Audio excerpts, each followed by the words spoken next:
Takes Radio Company, a pioneer in podcasting and publishing, brings you another adventure of how to be a world-class Jesus entrepreneur, brought to you by the Christian Entrepreneur Network. And today, here we go, guys. Yeah, this is primarily for the guys. Tell me, what does it mean to be a classic Christian gentleman? I'd like to hear from you. Greetings once again, ladies and gentlemen.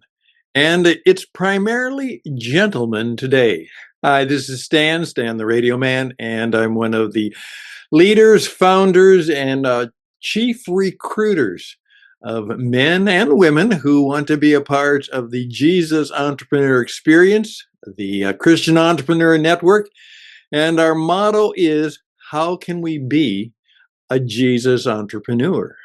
And as our little book says, world class. And as I oftentimes point out, that's not a boast. It's certainly an aspiration, if it is not a description. And we mean by that world class is not a boast that we think we're the best. But it does mean these things. It means that we believe that God has called us to be good at what we do. God makes good things. There's an old expression, God makes no junk. Well, we aren't supposed to make junk either. We are to be as best as we can be in the work we do and how we treat others. We should be exceptional, world class in how we do life and how we do business. That's our call. We take it seriously, but it means more than that. It means, first of all, is that we cross boundaries and borders. We cross walls. We really make a point of we cross over. We reach people all over, not people just like us, but cross boundaries and borders and cross bridges. We work at being very inclusive in everything we are and everything we do. And then world class, WC, we care. We believe that our primary job is to show that we care, we comfort, we encourage, we challenge. I just went through that with a wonderful gentleman the other day as I was pretty strong.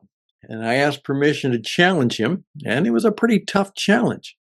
And right now, he's not sure just exactly how he's going to take it. But we're good friends, but we are made to challenge one another, to achieve greatness, to believe all we can be, to be all we can be, and to primarily serve others as imitators of the Jesus entrepreneur.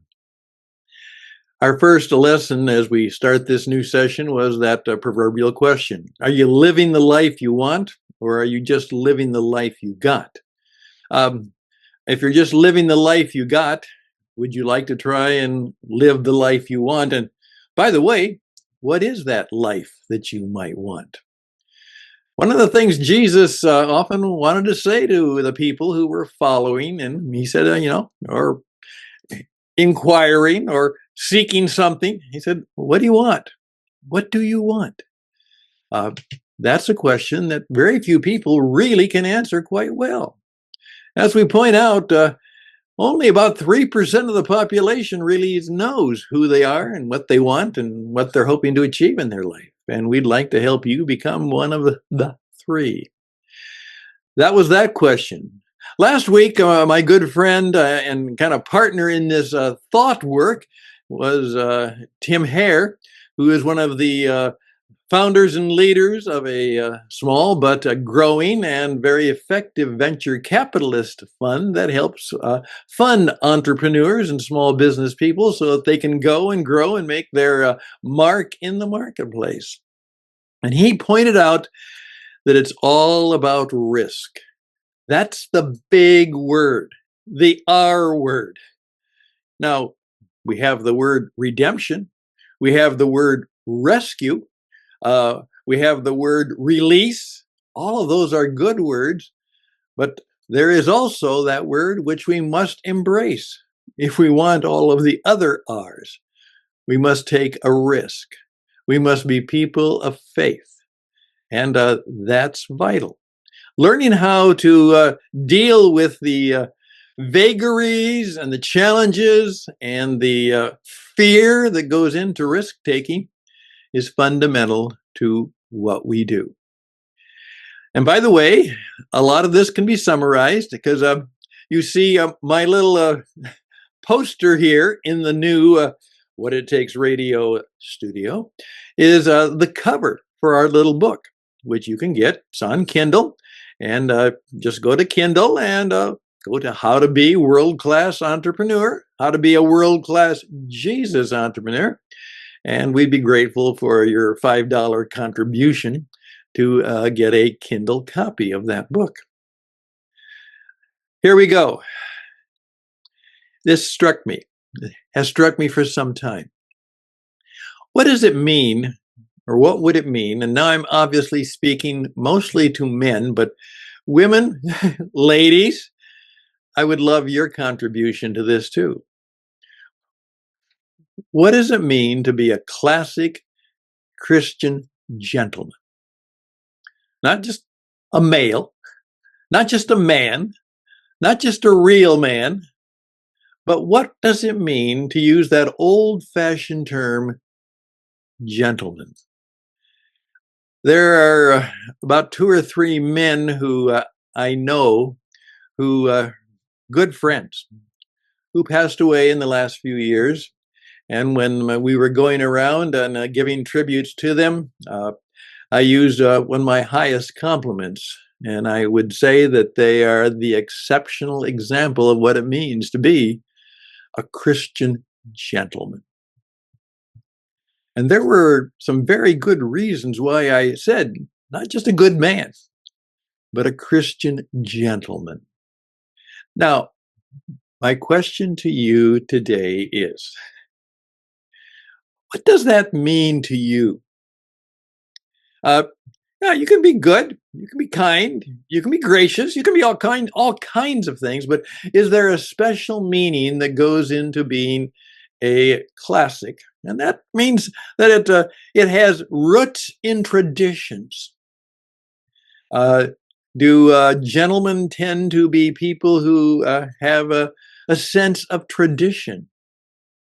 Does a gentleman have a certain way of being how he treats not just a woman, but a lady? And what's the difference between a woman, a girl, and a lady? No, I'm not playing with words.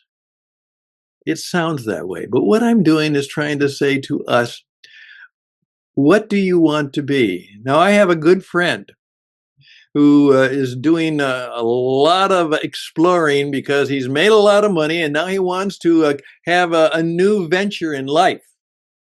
And he's struggling and he's spending a lot of money figuring out, because he has a number of things that he wants to do with this new venture, but it's kind of up and down and back and forth. And I wanted to say to him, I'll just call him Jack, because he's a kind of a jack in the box, all jack of all trades, even all of that. So he's Jack. I say, Jack, before you can probably discover what you want to do, you might need to discover what you want to be. What do you want to be?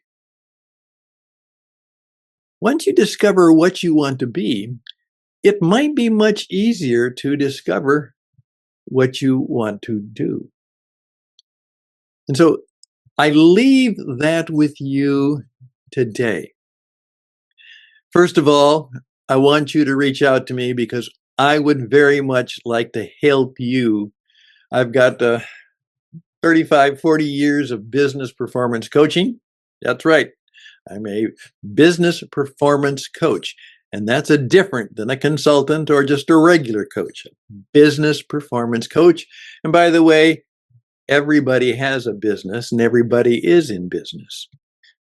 And as the old song of my youth would say, Bachman Turner Overdrive, you got to take care of your business. You're in business. What is it? And you have to take care of it. Okay. In effect, what do you want to be is very important to discovering what you want to do. And sometimes that's the adventure we have to take. The risk we have to take is oftentimes, I've said this, there's just a person you have to meet. If you want to be successful in life, and particularly if you want to be successful in business, there's someone you just have to know. And they say, oh, well, Stan, would you tell me who is that person I need to know? And I would say, you need to know you. St. Francis said, basically, there are three questions in life.